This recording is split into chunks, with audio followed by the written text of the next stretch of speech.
আসসালামু আলাইকুম। আশা করি আপনারা সবাই ভালো আছেন।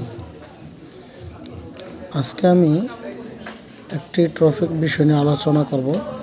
সেটি হলো, এক রোগী আমার কাছে এসেছেন 3-4টি মেডিসিন নিয়ে।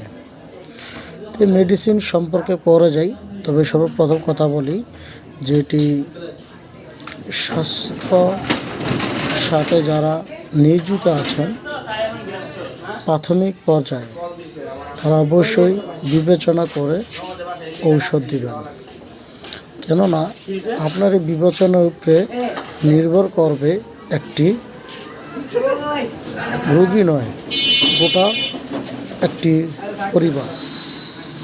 আমি এই কারণে বলেছি যে আজকে একটি পা মুচকানো রোগী এসেছে আমাদের কাছে। তখন দেখলাম একজন ফার্মেসি ম্যান তাকে diclofenac SR 100 mg, aceclofenac 200 mg, ডাল্টাকট 5 mg সাথে ওমিপ্রাজল দিয়েছেন। তা আপনারা বলেন যে মেডিসিনটা এই রোগীটা খেতে পারবে কিনা। যাদের মেডিসিন সম্পর্কে আইডিয়া আছে তারা একমাত্র কমেন্ট করবেন। আপনারা যদি এই রোগীগুলো ট্রিটমেন্ট না দিতে পারেন তাহলে অবশ্যই আশেপাশে রেজিস্টার্ড চিকিৎসকের কাছে রেফার করুন এবং রোগীর রোগ নির্ণয় এবং সুস্বাস্থ্য নিশ্চিত করুন।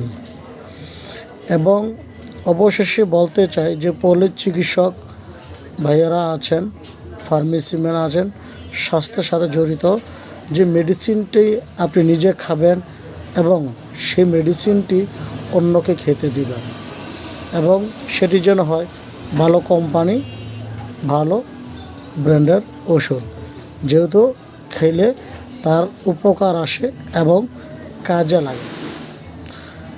যে মেডিসিনটি যে দোকানদার বিক্রি করেছে আল্লাহ পাক হয়তো তাকে বাঁচিয়ে দিয়েছে, যেমন পার্শ্ব প্রতিক্রিয়া হয়নি, kidney failure, heart stroke, brain stroke বা রক্তক্ষরণ বা আরও অনেক নানা ধরনের জটিলতা দেখা দিতে পারত। তাই এই ধরনের কম্বিনেশন মেডিসিন আমরা দেওয়া থেকে বিরত থাকব।